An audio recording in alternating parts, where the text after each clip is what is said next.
The man who actually knows just what he wants in life has already gone a long way toward attaining it. Chapter 16. The 6 Ghosts of Fear. How many are standing in your way? Take inventory of yourself as you read this closing chapter and find out how many of the ghosts are standing in your way. Before you can put any portion of this philosophy into successful use, your mind must be prepared to receive it. The preparation is not difficult. It begins with study, analysis, and understanding of 3 enemies that you will have to clear out: indecision, doubt, and fear. The 6th sense will never function while these 3 negatives, or any one of them, remain in your mind. The members of this unholy trio are closely related. Where one is found, the other 2 are close at hand. Indecision is the seedling of fear. Remember this as you read. Indecision crystallizes into doubt. The 2 blend and become fear. The blending process often is slow. This is one reason why these 3 enemies are so dangerous. They germinate and grow without their presence being observed. The remainder of this chapter describes a state of mind that you must attain before the philosophy can be put into practical use. This chapter also analyzes a condition that has reduced huge numbers of people to poverty, and it states a truth that must be understood by all who accumulate riches, whether measured in terms of money or in terms of a state of mind that may be of far greater value than money. The purpose of this chapter is to turn the spotlight of attention on the cause and the cure of the 6 basic fears. Before you can master an enemy, you must know its name, its habits, and where to attack it. As you read, analyze yourself carefully and determine which, if any, of the 6 common fears have attached themselves to you. And keep in mind that sometimes they are hidden in the subconscious mind, where they are difficult to locate and still more difficult to eliminate. The 6 basic fears. There are 6 basic fears. At one time or another, every person suffers from some combination of these fears. Most people are fortunate if they do not suffer from the entire 6. Named in the order of their most common appearance, they are the fear of poverty, the fear of criticism, the fear of ill health, the fear of loss of love of someone, the fear of old age, and the fear of death. All other fears are of minor importance and are in fact just variations on these 6. Fears are nothing more than states of mind. Your state of mind is subject to your control and direction. You can create nothing that you do not first conceive in the form of an impulse of thought. The following statement is of even greater importance. Thought impulses begin immediately to translate themselves into their physical equivalent, whether those thoughts are voluntary or involuntary. Even thought impulses that are picked up by mere chance, thoughts that have been released by other minds, may determine your financial, business, professional, or social destiny just as surely as the thoughts that you create by intent and design. This circumstance also explains why some people seem to be lucky, while others of equal or greater ability, training, experience, and brain capacity seem destined to have misfortune. The explanation is that you have the ability to completely control your own mind.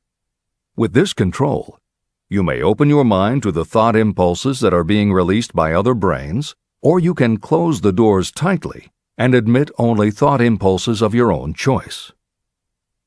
Nature has endowed human beings with absolute control over only one thing, and that one thing is thought. This fact, coupled with the additional fact that everything we create begins in the form of a thought, leads us very near to the principle by which fear may be mastered. If it is true that all thought has a tendency to clothe itself in its physical equivalent, and this is true beyond any reasonable room for doubt, It is equally true that thought impulses of fear and poverty cannot be translated into terms of courage and financial gain. The first basic fear: the fear of poverty. There can be no compromise between poverty and riches. The two roads that lead to poverty and riches travel in opposite directions. If you want riches, you must refuse to accept any circumstance that leads toward poverty. The word riches is used in its broadest sense, meaning financial, spiritual, mental, and material wealth.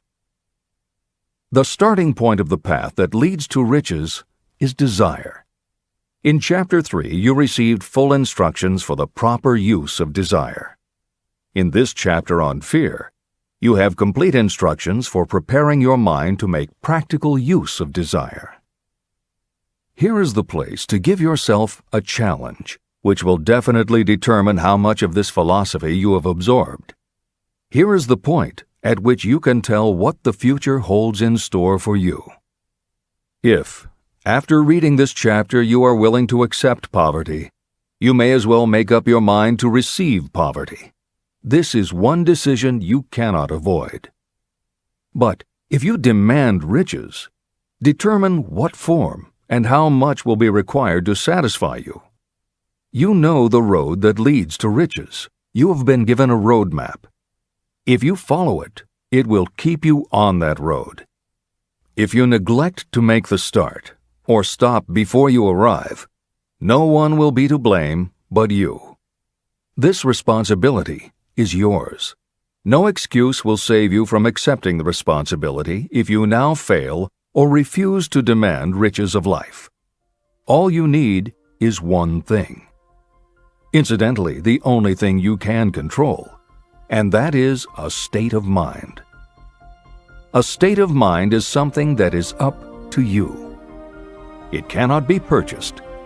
It must be created.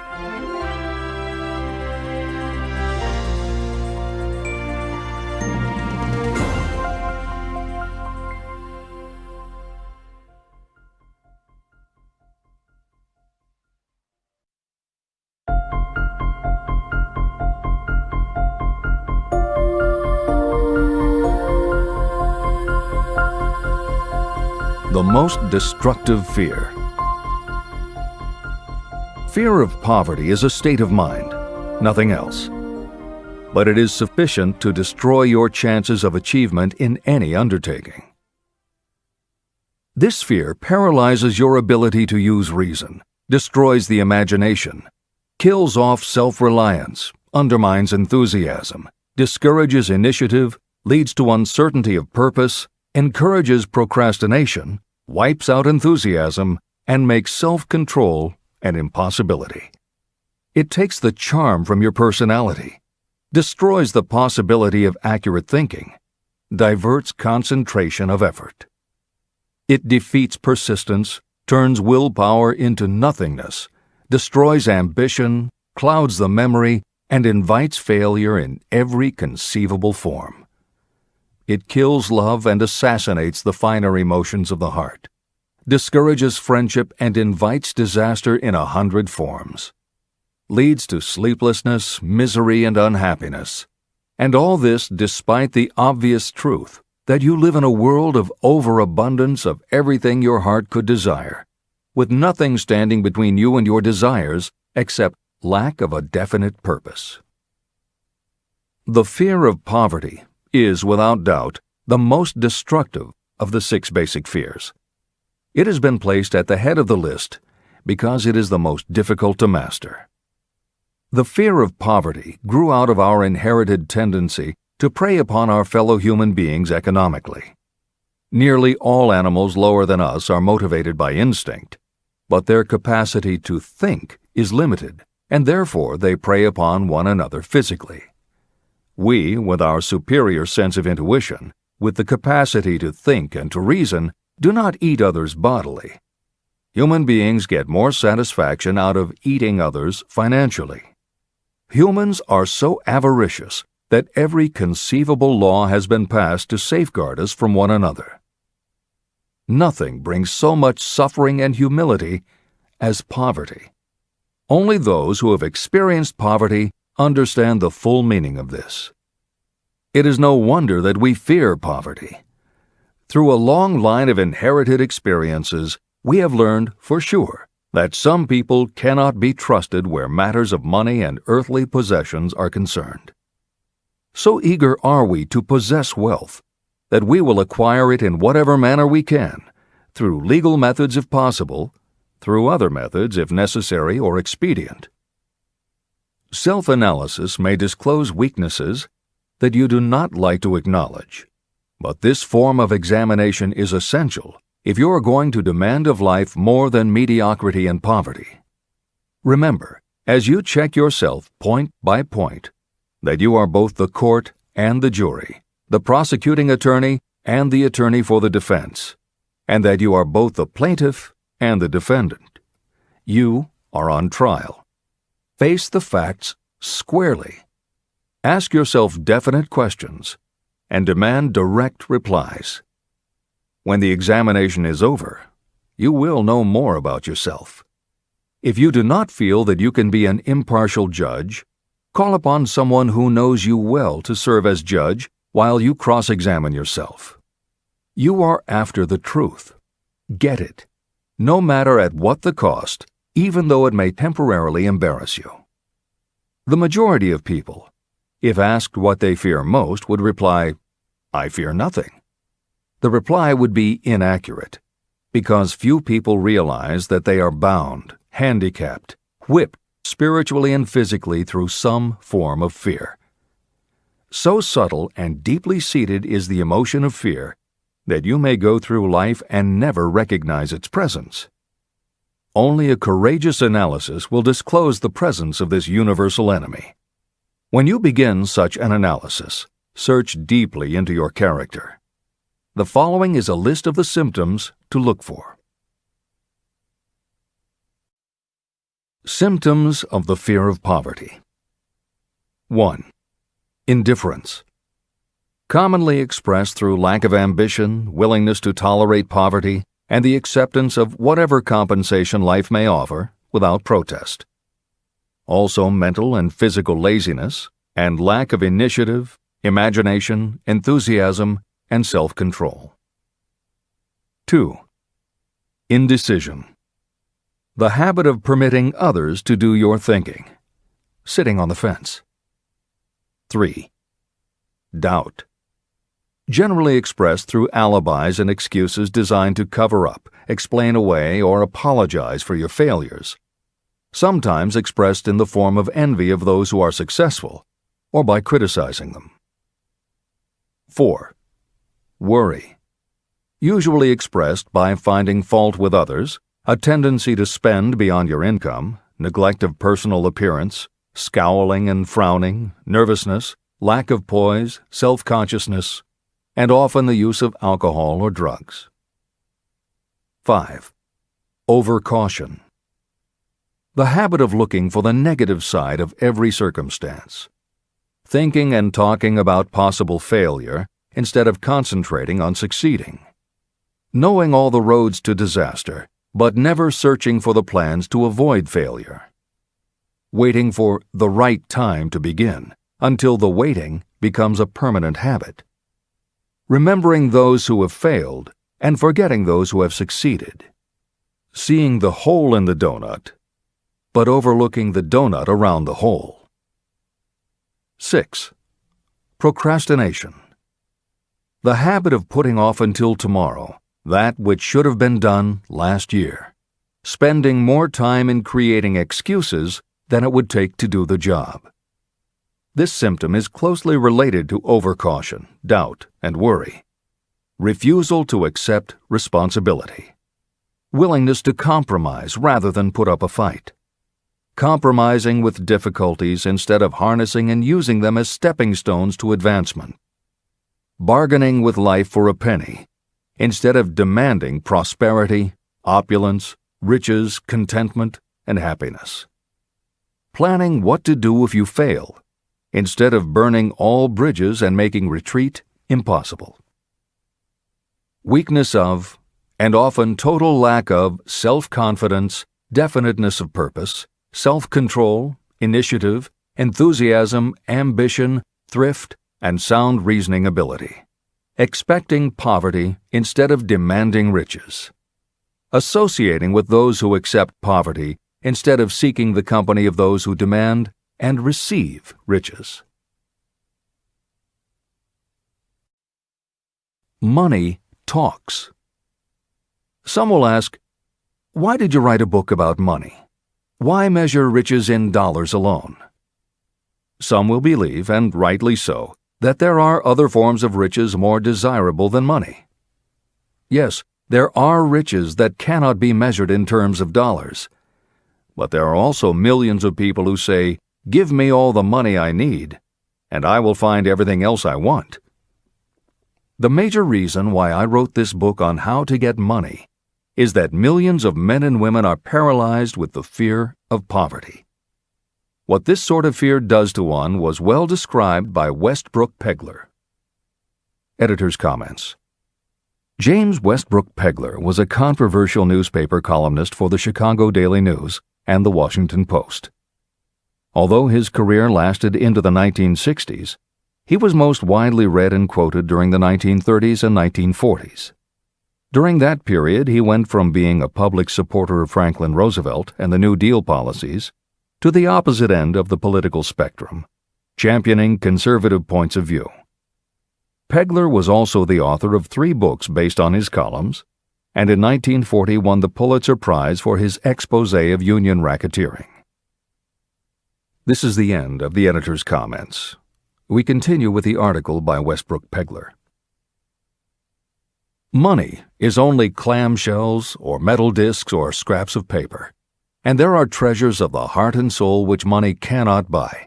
But most people, being broke, are unable to keep this in mind and sustain their spirits. When a man is down and out and on the street, unable to get any job at all, something happens to his spirit, which can be observed in the droop of his shoulders, the set of his hat, his walk, and his gaze. He cannot escape a feeling of inferiority among people with regular employment, even though he knows they are definitely not his equals in character, intelligence, or ability. These people, even his friends, feel, on the other hand, a sense of superiority and regard him, perhaps unconsciously, as a casualty. He may borrow for a time, but not enough to carry on in his accustomed way, and he cannot continue to borrow very long. But borrowing in itself, when a man is borrowing merely to live, is a depressing experience, and the money lacks the power of earned money to revive his spirits. Of course, none of this applies to bums or habitual ne'er-do-wells, but only to men of normal ambitions and self-respect. Women in the same predicament must be different. We somehow do not think of women at all in considering the down-and-outers.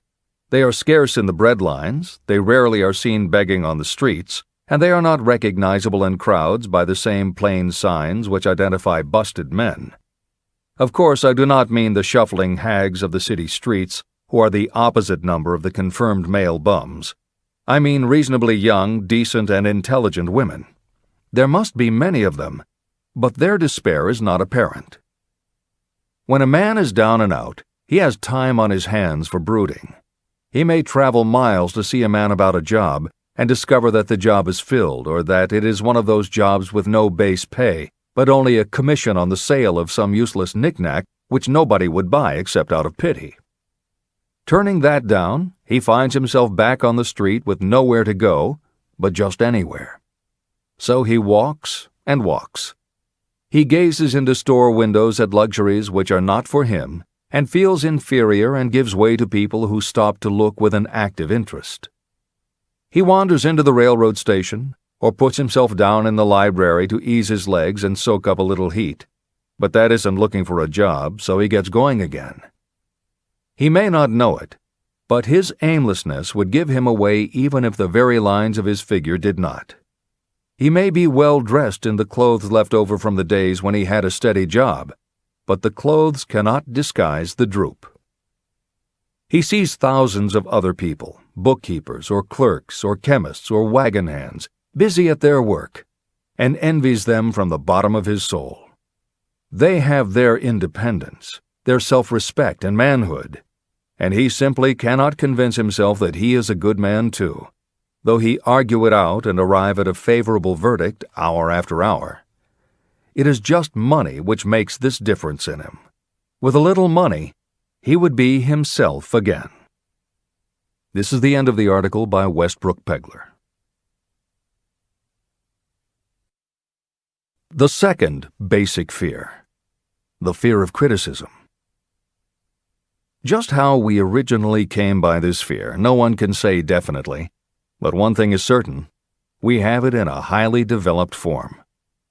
I am inclined to attribute the basic fear of criticism to that part of our inherited nature that prompts us not only to take away other people's goods and wares, but also to justify our actions by criticism of the character of others. It is well known that a thief will criticize the man from whom he steals, that politicians seek office not by displaying their own virtues and qualifications, but by running negative campaigns against their opponents. Designers and clothing manufacturers have not been slow to take advantage of this basic fear of criticism. Every season, styles change. Who establishes the styles? Certainly not the purchaser. It is the designers and manufacturers. Why do they change the styles so often? The answer is obvious. They change the styles so they can sell more clothes.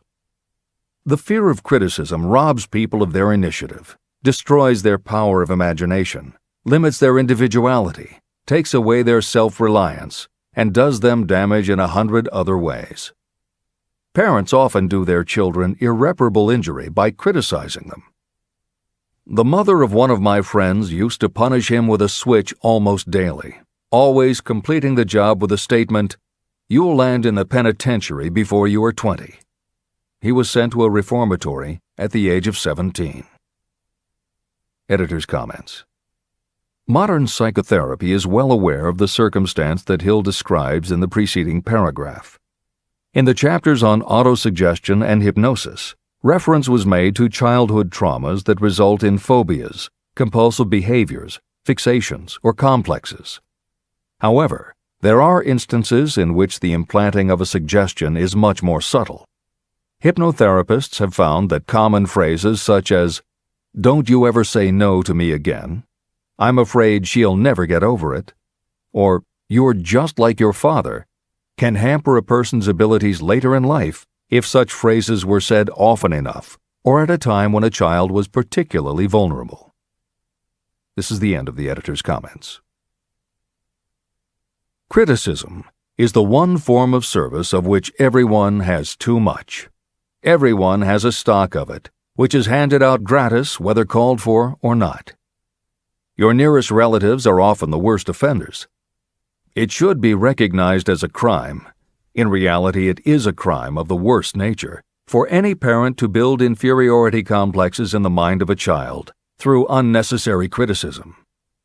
Employers who understand human nature get the best there is in people not by criticism, but by constructive suggestion. Parents may accomplish the same results with their children. Criticism will plant fear in the human heart, or resentment, but it will not build love or affection. Symptoms of the fear of criticism. This fear is almost as universal as the fear of poverty, and its effects are just as fatal to personal achievement, mainly because this fear destroys initiative and discourages the use of imagination. The major symptoms of the fear are: 1. Self-consciousness, generally expressed through nervousness, timidity in conversation and in meeting strangers, awkward movements, and shifting of the eyes. 2. Lack of poise, expressed through lack of voice control, nervousness in the presence of others, poor posture, poor memory. 3. Personality weaknesses, lacking in firmness of decision, personal charm, and ability to express opinions definitely, the habit of sidestepping issues instead of meeting them squarely, agreeing with others without careful examination of their opinions. 4. Inferiority complex. The habit of expressing your own self-approval as a means of covering up your feeling of inferiority. Using big words to impress others, often without knowing the real meaning of the words. Imitating others in dress, speech, and manners. Boasting of imaginary achievements, and acting superior to cover up the fact that you feel inferior. 5. Extravagance. The habit of trying to keep up with the Joneses and spending beyond your income. 6. Lack of initiative. Failure to embrace opportunities for self-advancement, fear to express opinions, lack of confidence in your own ideas, giving evasive answers to questions asked by superiors, hesitancy of manner and speech, deceit in both words and deeds. 7. Lack of ambition. Mental and physical laziness, lack of self-assertion, slowness in reaching decisions, being too easily influenced, the habit of accepting defeat without protest, or quitting an undertaking when opposed by others. Also the habit of criticizing others behind their backs and flattering them to their faces, suspicion of other people without cause, lack of tactfulness of manner and speech, and unwillingness to accept the blame for mistakes. The third basic fear. The fear of ill health. This fear may be traced to both physical and social heredity. It is closely associated with the causes of fear of old age and the fear of death. We fear ill health because of the terrible pictures that have been planted in our minds of what may happen if death should overtake us. We also fear it because of the economic toll that it may claim. One reputable physician estimated that 75% of all people who visit doctors are suffering with hypochondria, imaginary illness. It has been shown that the fear of disease, even when there is not the slightest cause for fear, often produces the physical symptoms of the disease feared. Powerful and mighty is the human mind. It builds or it destroys. Through a series of experiments, my staff proved how susceptible people are to the power of suggestion. We asked 3 acquaintances to visit separately with the victim. They were instructed to pose the question, "What ails you? You look terribly ill." The first questioner provoked a grin from him and a nonchalant, "Oh, nothing, I'm all right." The second questioner was answered with a statement, "I don't know exactly, but I do feel badly." The third questioner was met with the admission that the victim was actually feeling ill. Editor's comment. Hill's experiment is one that you do not want to carry too far. It is not that different from the principle behind certain religious sects whose members take vengeance on their enemies by hexing or placing a spell on a victim. The spell only works because the victim believes that spells can be cast and that it is possible he or she could be hexed. When the hex victim is informed that someone has cast a spell on them, they accept that it is possible, and their mind does the rest. The same theory operated when Hill's associate was told 3 times that he looked ill. He believed it was possible. Being told 3 times was convincing, and his mind went to work and made it so. This is the end of the editor's comment. There is overwhelming evidence that disease sometimes begins in the form of negative thought impulse. Such thoughts may be planted in your mind by suggestion or created by you in your own mind. Doctors send patients to new climates for their health because a change of mental attitude is necessary. The seed of fear of ill health lives in every human mind. Worry, fear, discouragement, or disappointment can cause this seed to germinate and grow. Symptoms of the fear of ill health. The symptoms of this almost universal fear are 1. Autosuggestion. The habit of negative use of self-suggestion by looking for and expecting to find symptoms of all kinds of disease. enjoying your imaginary illness and speaking of it as being real. The habit of trying fads and isms recommended by others as having therapeutic value. Talking to others of operations, accidents, and other forms of illness. Experimenting with diets, physical exercises, weight loss systems without professional guidance. Trying home remedies, patent medicines, and quack remedies. 2. Hypochondria, a medical term for imaginary disease. The habit of excessively talking about illness, and by concentrating the mind on disease, you begin to expect it to happen to you. Nothing that comes in bottles can cure this condition. It is brought on by negative thinking, and nothing but positive thought can cure it. Hypochondria is said to do as much damage on occasion as the real disease might do. 3. Exercise. Fear of ill health often interferes with proper physical exercise and results in overweight. 4. Susceptibility. Fear of ill health breaks down your natural resistance, which makes you susceptible to real disease. The fear of ill health is often related to the fear of poverty, especially in the case of the hypochondriac, who constantly worries about the possibility of having to pay doctor's bills, hospital bills, etc. This type of person spends much time preparing for sickness, talking about death, saving money for cemetery plots, burial expenses, and such. 5. Self-coddling. The habit of seeking sympathy. The habit of feigning illness to cover your laziness or to serve as an alibi for lack of ambition. People often resort to this trick to avoid work. 6. Intemperance. The habit of using alcohol or drugs to destroy pain instead of eliminating the cause. 7. The habit of reading about illness and worrying over the possibility of being stricken by it. The fourth basic fear. The fear of loss of love. Jealousy and other similar forms of neurosis grow out of our fear of the loss of love of someone. This fear is the most painful of all the 6 basic fears. It probably plays more havoc with the body and mind than any of the other basic fears. Editor's comment. By way of introduction to each of the 6 basic fears, Napoleon Hill usually postulates how the fear originated in humans. In the original edition of this book, he suggested that the fear of loss of love may have started with prehistoric man's habit of stealing his neighbor's mate and taking liberties with her whenever he could. Though amusing, this theory does not take into account that women fear the loss of a love just as profoundly as men do, and both men and women fear losing the love of not just their mates, but also of family members and others with whom they are close.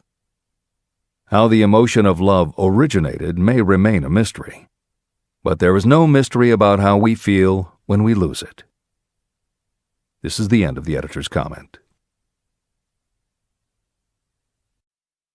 The fourth basic fear. The fear of loss of love. Jealousy and other similar forms of neurosis grow out of our fear of the loss of love of someone. This fear is the most painful of all the 6 basic fears. It probably plays more havoc with the body and mind than any of the other basic fears. Editor's comment. By way of introduction to each of the 6 basic fears, Napoleon Hill usually postulates how the fear originated in humans. In the original edition of this book, he suggested that the fear of loss of love may have started with prehistoric man's habit of stealing his neighbor's mate and taking liberties with her whenever he could. Though amusing, this theory does not take into account that women fear the loss of a love just as profoundly as men do, and both men and women fear losing the love of not just their mates, but also of family members and others with whom they are close.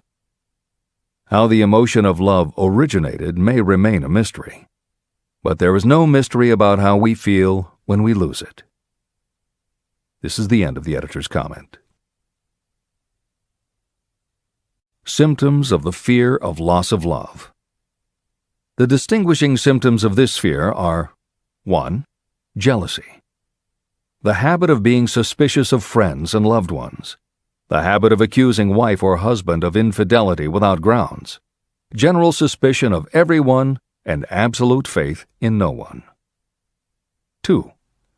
Fault-finding.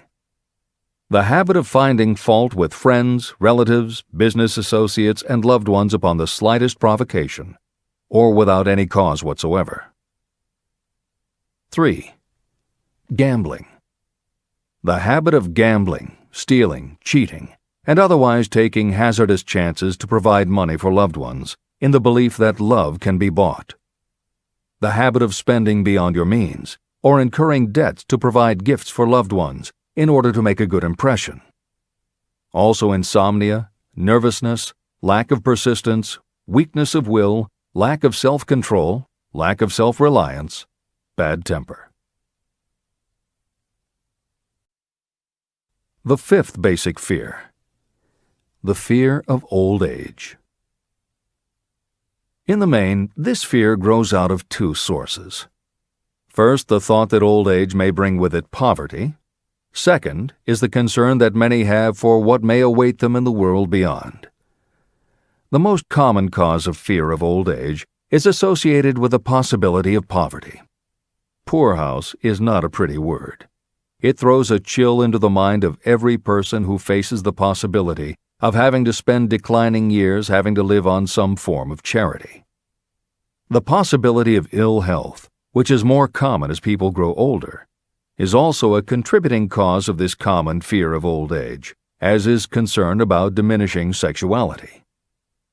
Another contributing cause of the fear of old age is the possibility of loss of freedom and independence, as old age may bring with it the loss of both physical and economic freedom. Symptoms of the fear of old age. The most common symptoms of this fear are 1. Lack of enthusiasm. The tendency to slow down and develop an inferiority complex, falsely believing you are slipping because of age. The habit of killing off initiative, imagination, and self-reliance by falsely believing you are too old to exercise these qualities. 2. Self-consciousness of speech. The habit of speaking apologetically of yourself as being old merely because you have reached the age of 40 or 50, instead of reversing the rule and expressing gratitude for having reached the age of wisdom and understanding. 3. Inappropriate dress and action.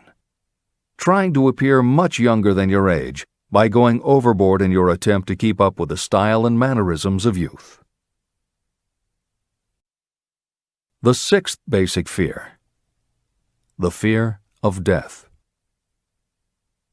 To some, this is the cruelest of all the basic fears. The reason is obvious. The terrible pangs of fear associated with the thought of death, in the majority of cases, may be charged to religious fanaticism. So-called heathens are less afraid of death than the more civilized. For hundreds of millions of years we have been asking the still unanswered questions, where did I come from? And where am I going? During the darker ages of the past, the more cunning and crafty were not slow to offer the answer to these questions for a price. Come into my tent, embrace my faith, accept my dogmas, and I will give you a ticket that will admit you straight into heaven when you die, says the religious leader. Remain out of my tent, says the same leader, and the devil will take you and burn you throughout eternity. The thought of eternal punishment destroys interest in life and makes happiness impossible. While the religious leader may not actually be able to provide safe conduct into heaven or send you to hell, the possibility of the latter seems terrible. The very thought of it takes hold of the imagination in such a realistic way that it paralyzes reason and sets up the fear of death. The fear of death is not as common now as it was during the age when there were no great colleges and universities. People of science have turned the spotlight of truth upon the world, and this truth is rapidly freeing men and women from this terrible fear of death. The young men and women who attend the colleges and universities are not easily impressed by fire and brimstone. Through knowledge, the fears of the dark ages that grip the mind have been dispelled. The entire world is made up of only four things: time, space, energy, and matter. In elementary physics, we learn that neither matter nor energy can be created or destroyed. Both matter and energy can be transformed, but neither can be destroyed. Life is energy, if it is anything. If neither energy nor matter can be destroyed, of course life itself cannot be destroyed. Life, like other forms of energy, may be passed through various processes of transition or change, but it cannot be destroyed. Death is mere transition. And if death is not mere change or transition, then nothing comes after death except a long, eternal, peaceful sleep. And sleep is nothing to be feared. If you can accept the logic of this, you may forever wipe out your fear of death. Symptoms of the fear of death. The general symptoms of this fear are: 1. The habit of thinking about dying, instead of making the most of life. This is generally due to lack of purpose or lack of a suitable occupation. This fear is more prevalent among the aged, but sometimes the more youthful are victims of it. The greatest of all remedies for the fear of death is a burning desire for achievement, backed by useful service to others. A busy person seldom has time to think about dying. A busy person finds life too thrilling to worry about death. 2. Sometimes the fear of death is closely associated with the fear of poverty, where death would leave loved ones poverty-stricken. 3. In other cases, the fear of death is caused by illness and the breakdown of physical body resistance. 4. The most common causes of the fear of death are ill health, poverty, lack of appropriate occupation, disappointment over love, insanity, and religious fanaticism. The disaster of worry and destructive thinking. Worry is a state of mind based upon fear. It works slowly but persistently. It is insidious and subtle. Step by step, it digs itself in until it paralyzes the reasoning faculty and destroys self-confidence and initiative. Worry is a form of sustained fear caused by indecision. Therefore, it is a state of mind that can be controlled. An unsettled mind is helpless. Indecision makes an unsettled mind. Most individuals lack the willpower to reach decisions promptly and to stand by them after they have been made. We do not worry over conditions once we have reached a decision to follow a definite line of action. I once interviewed a man who was sentenced to be electrocuted 2 hours later. The condemned man was the calmest of the 8 men who were in the death cell with him. His calmness prompted me to ask him how it felt to know that he was going into eternity in a short while. With a smile of confidence on his face, he said, "It feels fine. Just think, brother, my troubles will soon be over. I've had nothing but trouble all my life. It has been a hardship to get food and clothing. Soon, I will not need these things. I have felt fine ever since I learned for certain that I must die. I made up my mind then to accept my fate in good spirit." As he spoke, he devoured a dinner sufficient for 3 men, eating every mouthful of the food brought to him, and apparently enjoying it as much as if no disaster awaited him. Decision gave this man resignation to his fate. Decision can also prevent one's acceptance of undesired circumstances. Through indecision, the 6 basic fears become translated into a state of worry. Relieve yourself forever of the fear of death by reaching a decision to accept death as an inescapable event. Eliminate the fear of old age by reaching a decision to accept it not as a handicap, but as a great blessing that carries with it wisdom, self-control, and understanding. Master the fear of loss of love by reaching a decision to get along without love, if that is necessary. Defeat the fear of criticism by reaching a decision not to worry about what other people think, do, or say. Overcome the fear of ill health by the decision to forget symptoms. And whip the fear of poverty by reaching a decision to get along with whatever wealth you can accumulate without worry. Kill the habit of worry in all its forms by reaching a general blanket decision that nothing life has to offer is worth the price of worry. With this decision will come poise, peace of mind, and calmness of thought, which will bring happiness. If your mind is filled with fear, you not only destroy your own chances of intelligent action, but you transmit these destructive vibrations to the minds of all who come into contact with you, and you destroy their chances too.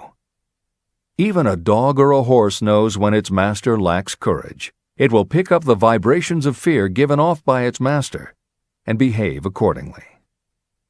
The vibrations of fear pass from one mind to another just as quickly and as surely as the sound of the human voice passes from the broadcasting station to a radio receiver. The person who constantly speaks of negative or destructive thoughts is practically certain to experience the results of those words in the form of destructive feedback. But even negative thoughts without words will come back to you. The release of destructive thought impulses alone also produces feedback in more ways than one. First, and perhaps most important to be remembered, the person who releases thoughts of a destructive nature must suffer damage through the breaking down of creative imagination. Secondly, the presence in the mind of any destructive emotion develops a negative personality, which repels people and often converts them into antagonists. The third source of damage is that negative thoughts not only affect others, but they also embed themselves in the subconscious mind of the person releasing them and there become a part of that person's character. Your business in life is to achieve success. To be successful, you must find peace of mind, acquire the material needs of life, and above all, attain happiness. All of these indications of success begin in the form of thought impulses. You control your own mind. You have the power to feed it whatever thought impulses you choose. With this goes the responsibility of using your mind constructively. You are the master of your own earthly destiny, just as surely as you have the power to control your own thoughts.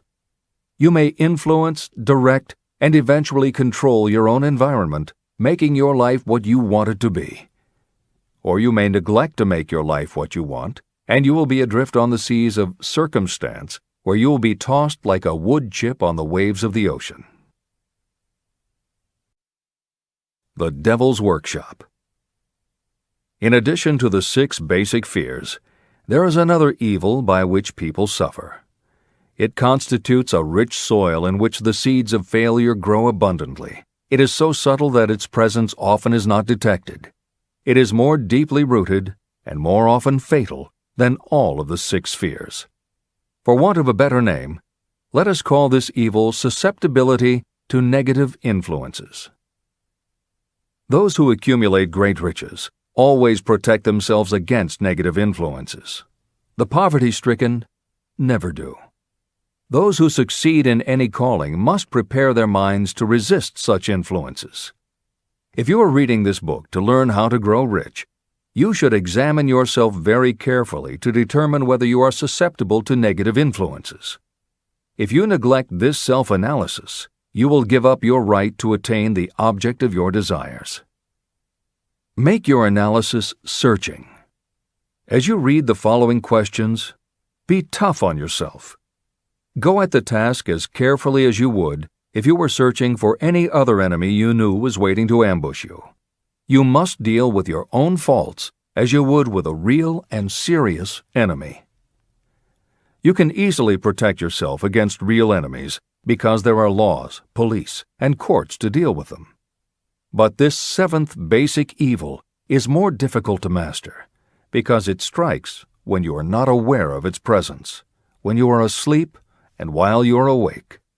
Moreover, its weapon is intangible because it consists of merely a state of mind. Negative influences are also dangerous because they come in so many different forms. Sometimes they enter the mind through the well-meant words of your friends and relatives. At other times they come from within, through your own mental attitude. Always, it is as deadly as poison, even though it may not kill as quickly.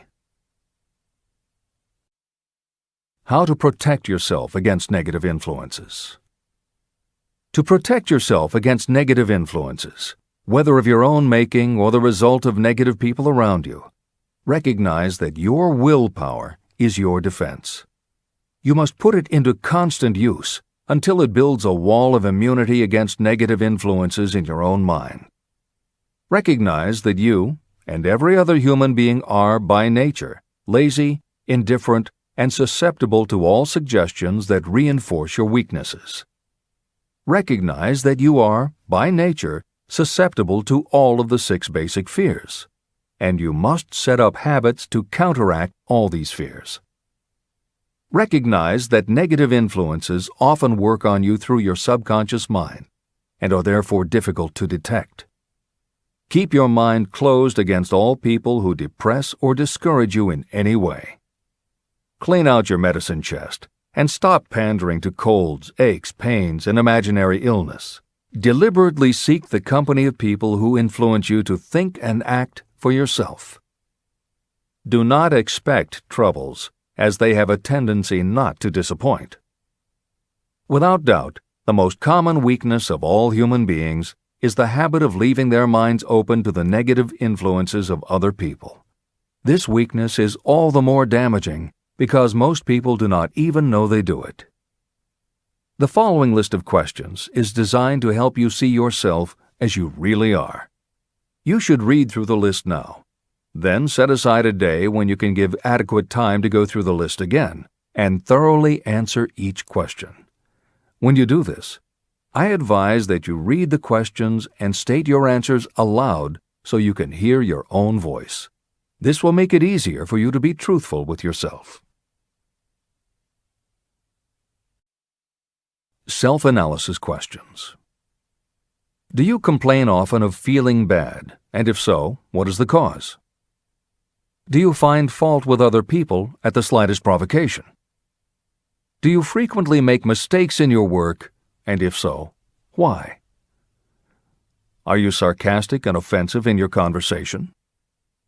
Do you deliberately avoid the association of anyone, and if so, why?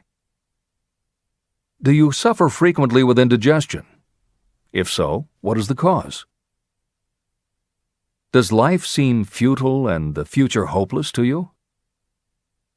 Do you like your occupation? If not, why? Do you often feel self-pity? And if so, why? Are you envious of those who excel you? To which do you devote most time, thinking of success or of failure? Are you gaining or losing self-confidence as you grow older? Do you learn something of value from all mistakes? Are you permitting some relative or acquaintance to worry you? If so, why? Are you sometimes excited about life and at other times in the depths of despondency? Who has the most inspiring influence upon you, and for what reason? Do you tolerate negative or discouraging influences that you could avoid? Are you careless of your personal appearance? If so, when and why? Have you learned how to ignore your troubles by being too busy to be annoyed by them? Would you call yourself a spineless weakling if you permitted others to do your thinking for you? How many preventable disturbances annoy you, and why do you tolerate them?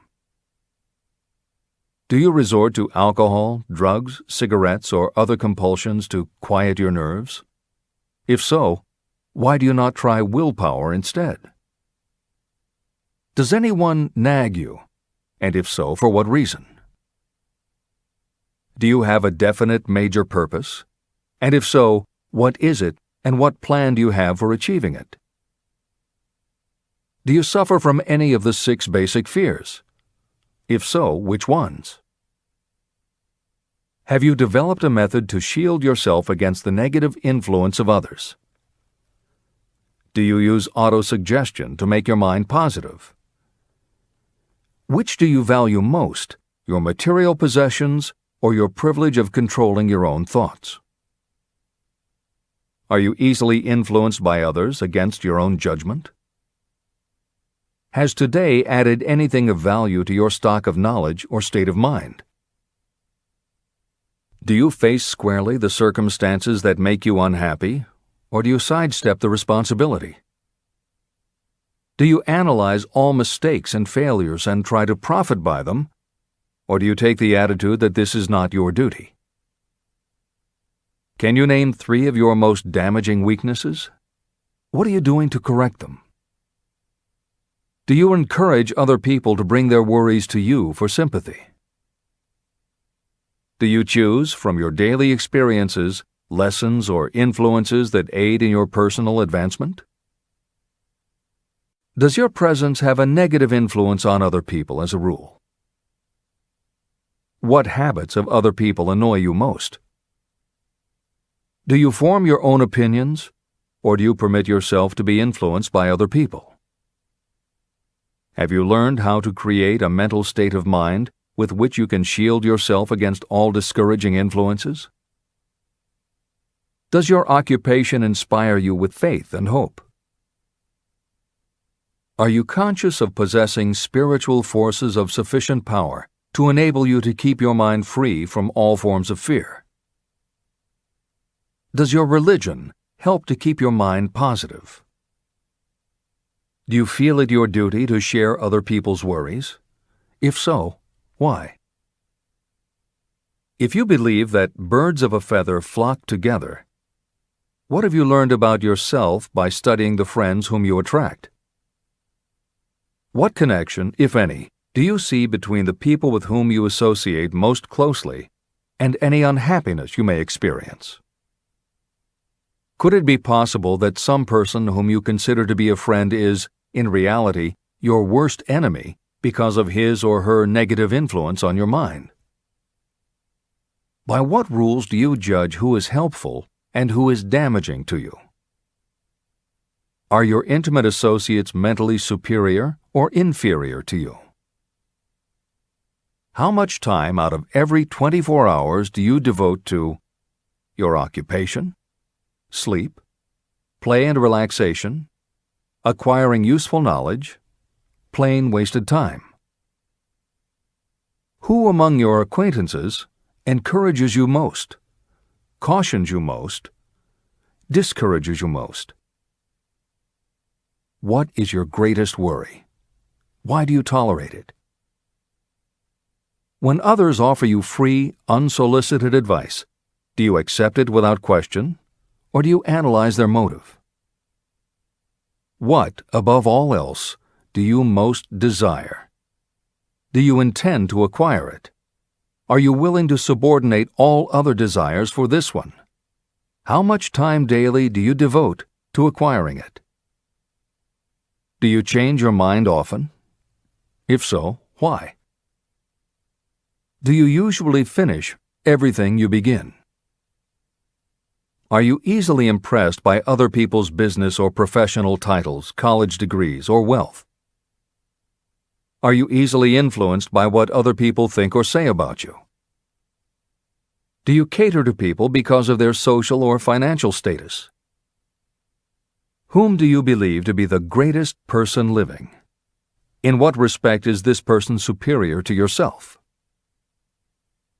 How much time have you devoted to studying and answering these questions? At least one day is necessary for the analysis and the answering of the entire list. If you have answered all these questions truthfully, you know more about yourself than the majority of people. Study the questions carefully. Come back to them once each week for several months, and be astounded at the amount of additional knowledge of great value to yourself you will have gained by the simple method of answering the questions truthfully. If you are not certain about the answers to some of the questions, Seek the counsel of those who know you well, especially those who have no motive in flattering you, and see yourself through their eyes. The experience will be astonishing. The one thing over which you have absolute control. You have absolute control over only one thing, and that is your thoughts. This is the most significant and inspiring of all facts known to humans. It reflects our divine nature. This ability to control your thoughts is the sole means by which you may control your own destiny. If you fail to control your own mind, you may be sure you will control nothing else. Your mind is your spiritual estate. Protect and use it with the care to which divine royalty is entitled. You were given your willpower for this purpose. Unfortunately, there is no legal protection against those who, by design or through ignorance, poison the minds of others with negative suggestion. Those with negative minds tried to convince Thomas A. Edison that he could not build a machine that would record and reproduce the human voice, because, they said, no one else has ever produced such a machine. Edison did not believe them. He knew that the mind could produce anything the mind could conceive and believe. That knowledge was the thing that lifted the great Edison above the common herd. Men with negative minds told F.W. Woolworth he would go broke trying to run a store on 5 and 10-cent sales. He did not believe them.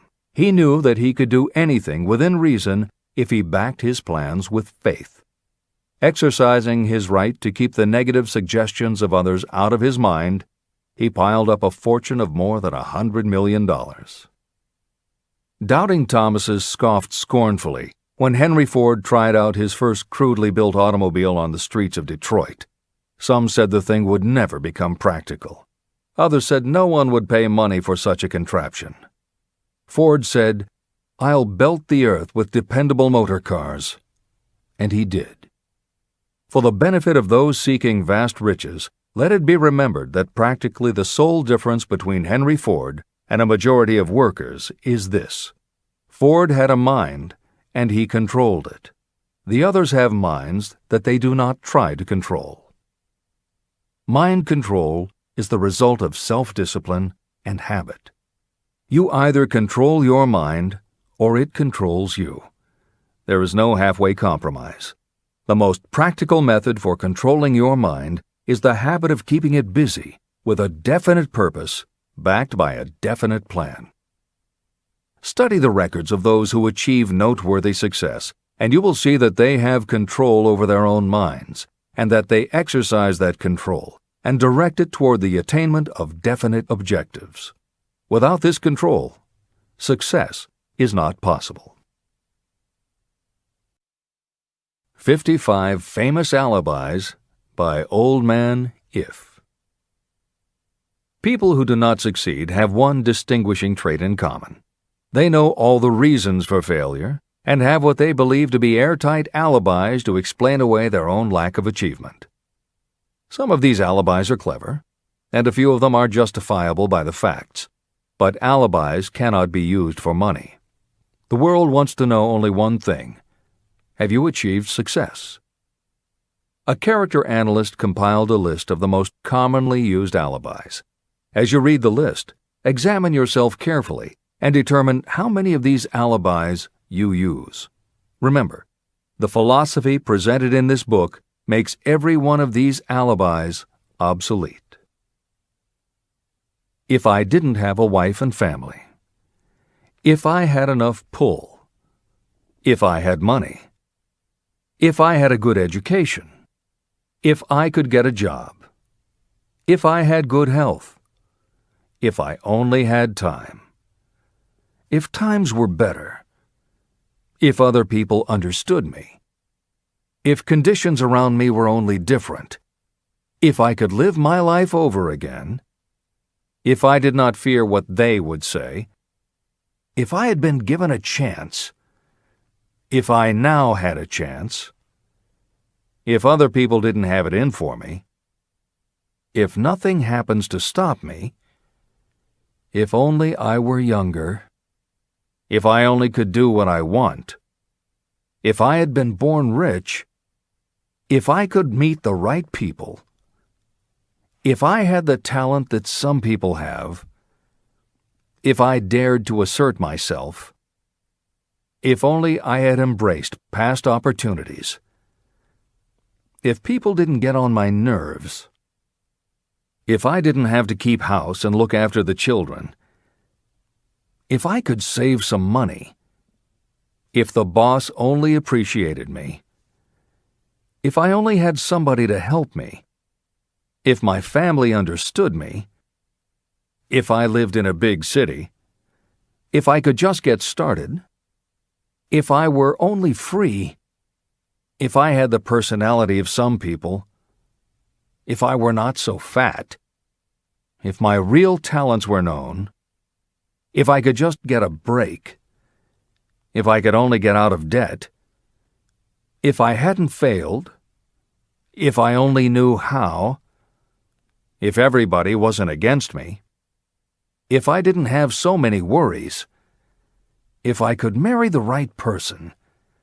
If people weren't so dumb. If my family were not so extravagant. If I were sure of myself. If luck were not against me. If I had not been born under the wrong star. If it were not true that what is to be will be. If I did not have to work so hard. If I hadn't lost my money. If I lived in a different neighborhood. If I didn't have a past. If I only had a business of my own. If other people would only listen to me. If, and this is the greatest of them all, if I had the courage to see myself as I really am, I would find out what is wrong with me and correct it. And I know that something must be wrong with the way I have done things, or I would already have the success that I desire. I recognize that something must be wrong with me, otherwise I would have spent more time analyzing my weaknesses and less time building alibis to cover them. Building alibis to explain away failure is a national pastime. The habit is as old as the human race and is fatal to success. Why do people cling to their pet alibis? The answer is obvious. They defend their alibis because they create them. Your alibi is the child of your own imagination. It is human nature to defend your own brainchild. Building alibis is a deeply rooted habit. Habits are difficult to break, especially when they provide justification for something we do. Plato had this truth in mind when he said, "The first and best victory is to conquer self. To be conquered by self is, of all things, the most shameful and vile." Another philosopher had the same thought in mind when he said, "It was a great surprise to me when I discovered that most of the ugliness I saw in others was but a reflection of my own nature." Elbert Hubbard, philosopher, author, publisher of the Fra magazine, and founder of the Roycrofters community of artists, said, "It has always been a mystery to me why people spend so much time deliberately fooling themselves by creating alibis to cover their weaknesses.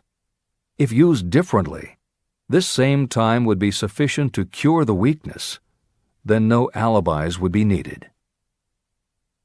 In parting, I would remind you that life is a checkerboard, and the player opposite you is time. If you hesitate before moving, or neglect to move promptly, your men will be wiped off the board by time. You are playing against a partner who will not tolerate indecision.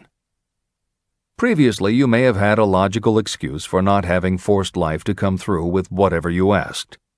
That alibi is now obsolete, because you are in possession of the master key that unlocks the door to life's riches. The master key is intangible, but it is powerful. It is the privilege of creating, in your own mind, a burning desire for a definite form of riches. There is no penalty for the use of this key, but there is a price you must pay if you do not use it. The price is failure. There is a reward of stupendous proportions if you put the key to use. It is the satisfaction that will come to you when you conquer self and force life to pay whatever is asked. The reward is worthy of your effort. Will you make the start and be convinced? If we are related, said the immortal Emerson, we shall meet. In closing, may I borrow his thought and say, if we are related, we have, through these pages, met. Remember that your real wealth can be measured not by what you have, but by what you are.